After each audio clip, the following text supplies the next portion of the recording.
Hello guys. तो start करते हैं अपन एक और नया चैप्टर। यूनिट नंबर 10 है दोस्तों, BHIC 134 BA सेकेंड ईयर की। ठीक है, तो यूनिट नंबर 10 पढ़ते हैं अपन, राष्ट्रवाद का उद्भव और विकास। तो दोस्तों यहाँ पर अंग्रेजी शासन ने भारत में आर्थिक राजनीतिक तथा सामाजिक क्षेत्रों में परिवर्तन किए। इससे भारतीय जनता के सभी वर्गों का ही शोषण हुआ था यहाँ पर। ठीक है, तो भाई आर्थिक रूप से कैसे शोषण किया कि मतलब भारत के जितने भी संसाधन थे ना, उनको बाहर ले जाया जा रहा था। ठीक है, और जमीन के अंदर, जमीन के बाहर जितने संसाधन थे, जमीन के नीचे कौन से संसाधन होते हैं, खनिज संसाधन, उनको बाहर ले जाया जा रहा था। और जो जमीन के ऊपर जो संसाधन होते हैं, जैसे कि कोई फसल उगाई जा रही है, जैसे नील की खेती, कपास की खेती, तो ये भी बाहर से जा रहा था। तो दोस्तों इस प्रकार से भारत का आर्थिक दोहन किया गया। ठीक है, आर्थिक शोषण किया गया। राजनीतिक तथा सामाजिक क्षेत्रों में परिवर्तन किए गए। सामाजिक क्षेत्रों में परिवर्तन कैसे, मतलब भारत के समाज के जो रीति रिवाज थे ना, उनको बदला जा रहा था। जैसे कि विलियम बेंटिक ने सती प्रथा और विधवा विवाह पर कानून लेके आ गए, और कई प्रकार से हस्तक्षेप भी करते थे। तो अंग्रेजी शासन ने भारत में आर्थिक राजनीतिक तथा सामाजिक क्षेत्रों में परिवर्तन किए। इससे भारतीय जनता के सभी वर्गों का ही शोषण हुआ था। शोषण के परिणाम स्वरूप ही 19वीं शताब्दी में भारतीयों में राष्ट्रीय चेतना का प्रचार प्रसार हुआ। अंग्रेजों द्वारा सुचारू प्रशासन चलाने हेतु डाक और तार व्यवस्था रेल छापे खाने एक रूप प्रशासन शुरू किया गया। इससे भी भारतीयों ने राष्ट्रीय चेतना का उद्भव हुआ। तो इससे क्या हुआ, भारतीय जनता है, ठीक है, तो मतलब अपने अधिकारों के प्रति अब सचेत होने लगी। उनको पता चलने लगा कि अंग्रेजों का शोषणकारी चेहरा है भाई कितना विकराल टाइप से है। मतलब लगभग हर लोग का, चाहे वो व्यापारी हो, चाहे स्टूडेंट हो, चाहे वो प्रशासनिक अधिकारी हो भारतीय, तो उसका सभी का शोषण किया जा रहा था। तो जैसे अंग्रेजों ने अपने ही शासन को मजबूत करने के लिए उन्होंने रेल चलाई, छापे खाने का आविष्कार किया गया, डाक और तार व्यवस्था लागू की। ठीक है, तो इससे भी भारतीयों में राष्ट्रीय चेतना का उद्भव हुआ। अब भाई छापे खाने का आविष्कार होगा, तो जैसे कि हमें पता है कि भाई अब अखबार छापी जा सकते हैं, मैगजीन छापी जा सकती है। तो भारतीय ने अपने विचारों को भाई प्रकाशित करना चालू कर दिया। रेल जब चालू हुई, तब भारत के एक क्षेत्र के व्यक्ति दूसरे क्षेत्र के व्यक्तियों से मिलने लगे, विचारों का आदान प्रदान हुआ। इससे क्या हुआ, मतलब अपनी समस्याएं बताते थे, और अंग्रेजों की मतलब वो आलोचना भी करते थे उनके शासन की। तो इससे भी भारतीयों में राष्ट्रीय चेतना का उद्भव हुआ। मध्यम वर्ग की चेतना का उदय, इसमें क्या पॉइंट लिखना है, 19वीं शताब्दी में जन आंदोलन और विद्रोहों के कारण भारतीय मध्यम वर्ग में नई चेतना का विकास हो रहा था। यह चेतना राष्ट्रीय चेतना के विकास में सहायक बनी। शिक्षित मध्यम वर्ग में पुनः जागरण का कार्य किया गया। मतलब जो शिक्षित मध्यम वर्ग था, जैसे कि व्यापारी था, डॉक्टर था, ठीक है, और जितने भी मतलब उद्योग धंधे वाले लोग थे, ठीक है, वो सारे किस में आते हैं, शिक्षित मध्यम वर्ग में। इसमें स्टूडेंट भी आता है, इसमें वकील भी आता है, इसमें व्यवसायी भी आता है।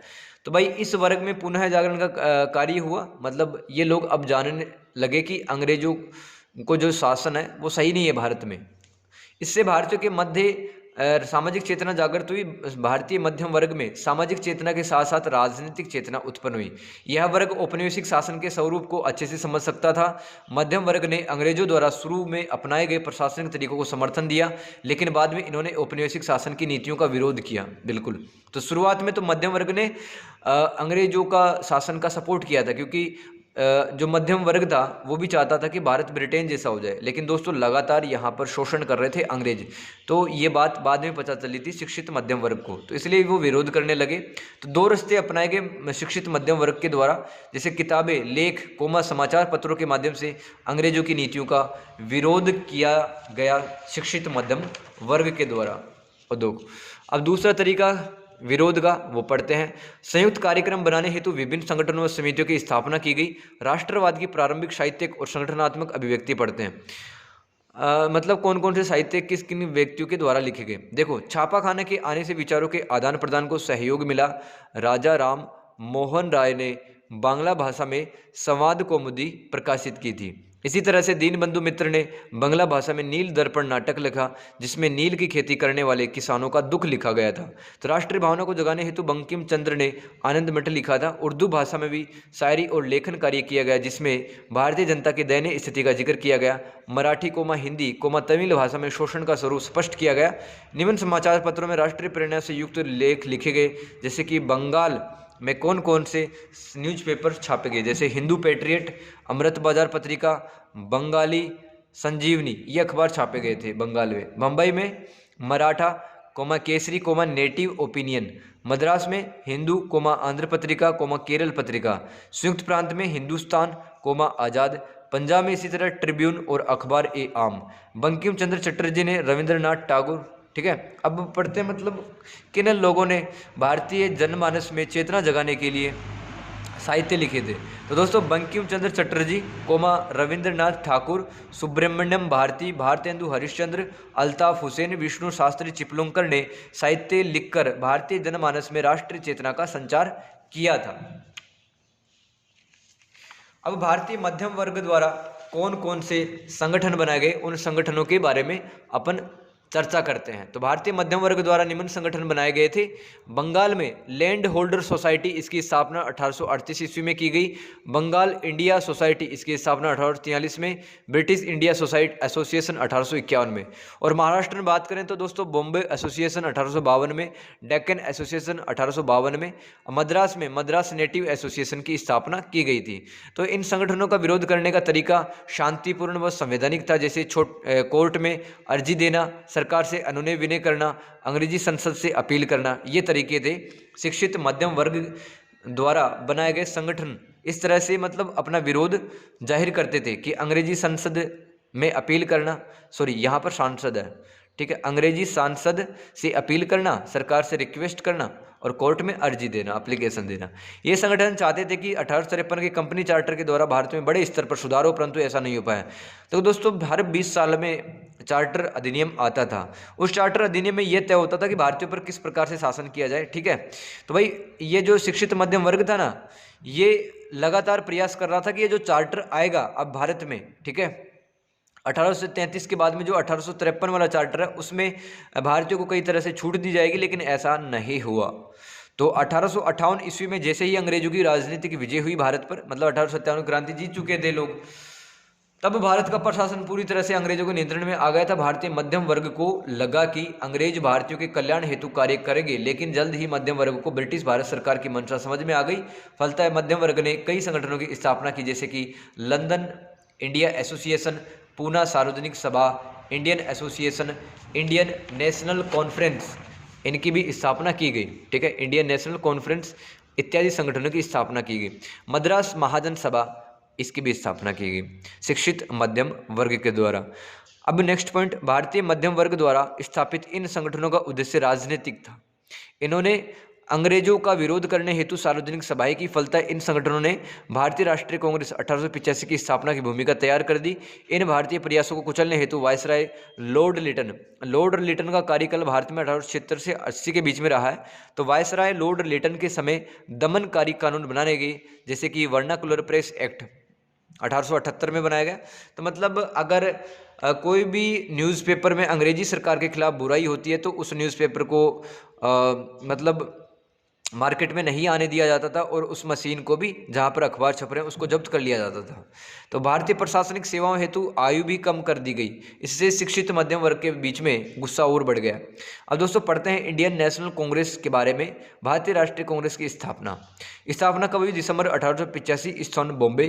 और एक सेवानिवृत्त ब्रिटिश अधिकारी A.O. ह्यूम ने विभिन्न क्षेत्रों के भारतीयों को एक साथ लाने हेतु भारतीय राष्ट्रीय कांग्रेस की स्थापना की गई। इसके प्रारंभिक नेतृत्वकर्ता में दादा भाई नौरोजी, फिरोज शाह मेहता, बदरुद्दीन तैयब जी, W.C. बनर्जी, सुरेंद्र नाथ बनर्जी, रोमेश चंद्र दत्त, S. सुब्रमण्यम अय्यर शामिल थे। इसका गठन राष्ट्र निर्माण की प्रक्रिया को बढ़ावा देने की दिशा में एक किया गया प्रयास था। देश के सभी क्षेत्रों तक पहुंच स्थापित करने हेतु अलग अलग क्षेत्रों में कांग्रेस के सत्र आयोजित किए गए। अधिवेशन एक का अध्यक्ष उस क्षेत्र से चुना जाता था जहां कांग्रेस का अधिवेशन आयोजित किया गया था। ठीक है भाई, ये थी बात। अब नेक्स्ट बात पढ़ते हैं भारतीय राष्ट्रीय कांग्रेस के बारे में और। ठीक है, तो भाई कांग्रेस का पहला अधिवेशन कब हुआ? 28 दिसंबर 1885 को हुआ। कहाँ पर? गोकुल दास तेजपाल संस्कृत महाविद्यालय, जो कि बंबई में है। 28 दिसंबर 1885 को यहाँ पर पहला अधिवेशन हुआ था। इसके पहले अध्यक्ष चुने गए थे W.C. बनर्जी। W.C. बनर्जी भारतीय राष्ट्रीय कांग्रेस के अध्यक्ष चुने गए थे पहले। तो भारतीय राष्ट्रीय कांग्रेस के क्या क्या उद्देश्य थे? देश के लोगों के बीच मित्रता तथा आपसी मेल मिलाप को बढ़ावा देना, नस्ल धर्म प्रांतों के आधार पर पैदा हुए भेदभाव को समाप्त करना, राष्ट्रीय एकता की भावना को मजबूत करना, शिक्षित वर्गों द्वारा तात्कालिक मुद्दों को उठाना, जनहित में उठाए जाने वाले कार्यों को निर्धारित करना। कांग्रेस की संरचना और भागीदारी के बारे में पढ़ते हैं। कांग्रेस के पहले अधिवेशन में आधे से ज्यादा वकील थे। इनमें राजाओं महाराजाओं बड़े जमींदारों धनी व्यापारियों की अनुपस्थिति थी। तो मतलब कृषक मजदूर भी इसमें शामिल नहीं थे। ज्यादा से ज्यादा कौन थे? वकील थे। क्योंकि दोस्तों पहले हर कोई वकील बनना चाहता था, इसमें कैरियर अच्छा माना जाता था वकीलात में, ठीक है, वकालत में, सॉरी। तो यहाँ पर मतलब पहले अधिवेशन में 72 लोग शामिल हुए थे, जिसमें 39 लोग वकील थे। तो वकीलों का जो प्रतिशत था वो ज़्यादा था। और इन अधिवेशनों में न तो राजा, न महाराजा, न बड़े जमींदार और धनी वर्ग शामिल नहीं होते थे इसमें, और किसान मजदूर भी शामिल नहीं होते थे। पुराना कुलीन वर्ग भी कांग्रेस में भाग नहीं लेता था। कांग्रेस द्वारा अपनाए गए तरीके कैसे थे? शुरुआत में निवेदन पत्र लिखना, अपील करना, लेख चर्चा करना, ये तरीके थे शुरुआत के, ठीक है। अब देखो कांग्रेस की उत्पत्ति संबंधी विवाद वो पढ़ते हैं दोस्तों, ये काफ़ी इंपॉर्टेंट है। देखो कुछ लोग बताते हैं कि कांग्रेस की जो स्थापना है भारतीयों के हित के लिए की गई थी, और जबकि कुछ लोग कहते हैं कि ये मतलब अंग्रेजों द्वारा सोची समझी एक रणनीति का हिस्सा था। कांग्रेस की स्थापना के 130 सालों बाद में भी इस विषय पर इतिहासकारों द्वारा लगातार चर्चा जारी है। दोस्तों पहला पढ़ते हैं सरकारी षड्यंत्र सिद्धांत। इसमें आपको क्या क्या पॉइंट लिखने हैं? तो दोस्तों A.O. ह्यूम ने भारतीयों में विकसित राष्ट्रवाद को अब वो समझ चुके थे। देखो 1857 में जबरदस्त क्रांति हुई थी, ठीक है। अब अंग्रेजों को लगा कि मतलब फिर से एक कोई बड़ा विद्रोह ना सामने आए, और अगर ऐसा हुआ तो अंग्रेज भारत से भगा दिए जाएंगे, ठीक है। तो भाई A.O. ह्यूम समझ चुका था, एक सेवानिवृत्त अधिकारी था, इसलिए A.O. ह्यूम का मानना था कि भारतीय जन आक्रोश को नेतृत्व देने हेतु एक अखिल भारतीय संगठन की आवश्यकता होगी। अपने इसी विचार को साकार रूप देने के लिए A.O. ह्यूम वायसराय डफरिन से मिलता है। कहाँ पर? शिमला में। डफरिन ने इन्हें यथासंभव सहयोग का आश्वासन दिया। तत्पश्चात ये इंग्लैंड में चले गए और वहाँ से आकर कांग्रेस की स्थापना इन्होंने कर दी। तो 1885 से 1906 तक A.O. ह्यूम कांग्रेस के महासचिव भी रहे थे। अब कांग्रेस की स्थापना से संबंधित मत कौन कौन से हैं? जैसे कि पहला मत है सुरक्षा वालों संबंधित मत, और दूसरा मत है तड़ित चालक संबंधी मत, लाइटनिंग कंडक्टर थ्योरी और सेफ्टी वॉल थ्योरी। देख तो पहला मत पढ़ते हैं अपन, कांग्रेस की स्थापना से संबंधित मत, सुरक्षा वालों संबंधित मत। यंग इंडिया दोस्तों एक पत्रिका का नाम है, और ये 1916 में छापी गई थी लाला लाजपत राय के द्वारा, जो कि गर्म दल के मतलब कार्यकर्ता थे। लाला लाजपत राय ने पहली बार इस मत की परिकल्पना की थी। इसमें उन्होंने लिखा कि कांग्रेस डफरिन के दिमाग की उपज तथा कांग्रेस की स्थापना का उद्देश्य राजनीतिक आज़ादी हासिल करने से कहीं ज़्यादा था कि उस समय ब्रिटिश साम्राज्य पर आ रहे खतरों से बचाया जा सके। A.O. ह्यूम की जीवनी में एक गोपनीय रिपोर्ट लिखी गई। क्या रिपोर्ट लिखी गई? भारत में असंतोष उबल रहा है, तत्कालीन अंग्रेज सरकार के खिलाफ एक बड़ी साजिश रची जा रही है, निचले तबके लोग ब्रिटिश शासन को एक हिंसा के द्वारा उखाड़ फेंकने वाले हैं। अतः A.O. ह्यूम के नेतृत्व में एक ऐसे राष्ट्रीय दल का गठन हुआ जो कि राष्ट्रीय चेतना का प्रतीक था। तो भाई सुरक्षा वालों का सिद्धांत क्या था? मतलब एक समय तक भारतीयों का गुस्सा रुक जाए और इनको एक प्लेटफॉर्म मिल जाए तो जहाँ पर ये अपनी बात रख सकें और अंग्रेजों को एक साथ मतलब इनका विद्रोह का सामना ना करना पड़े, ठीक है। तो ये था सेफ्टी वालों का सिद्धांत। देखो जब वाल लगाते हैं ना अपन, तो पीछे से जो पानी आता है उसका दबाव कम हो जाता है, मतलब अचानक से एक साथ मतलब जो पानी का प्रेशर है वो नहीं पड़ता, नुकसान नहीं होता है। इसी तरह से कांग्रेस की स्थापना भी सेफ्टी वॉल के रूप में की गई थी, ठीक है, ताकि भारतीयों का गुस्सा एक साथ ना झेलना पड़े अंग्रेजों को और अंग्रेज यहाँ पर आराम से शासन करते रहे। अब तड़ित चालक संबंधी सिद्धांत, लाइटनिंग कंडक्टर थ्योरी वो पढ़ते हैं। तो देखो न्यायमूर्ति रानाडे दादा भाई नौरोजी, फिरोज शाह मेहता, जी सुब्रमण्यम, सुरेंद्रनाथ बनर्जी नेताओं ने A.O. ह्यूम से इसलिए सहयोग लिया था क्योंकि वे शुरुआत में अंग्रेजों से सीधा सीधा दुश्मनी मोल नहीं लेना चाहते थे। इनका सोचना था कि अगर कांग्रेस जैसे सरकार विरोधी संगठन, देखो किनका सोचना था, इनका सोचना था सुरेंद्रनाथ बनर्जी, जी सुब्रमण्यम, दादा भाई नौरोजी, फिरोज शाह मेहता और रानाडे। भाई ये सोच रहे थे कि अगर कांग्रेस जैसे सरकार विरोधी संगठन का कोई एक ऐसा नेता अगर भारतीय होगा तो गाज उसी पे गिर जाएगी, पूरी बिजली उसी पे गिरेगी।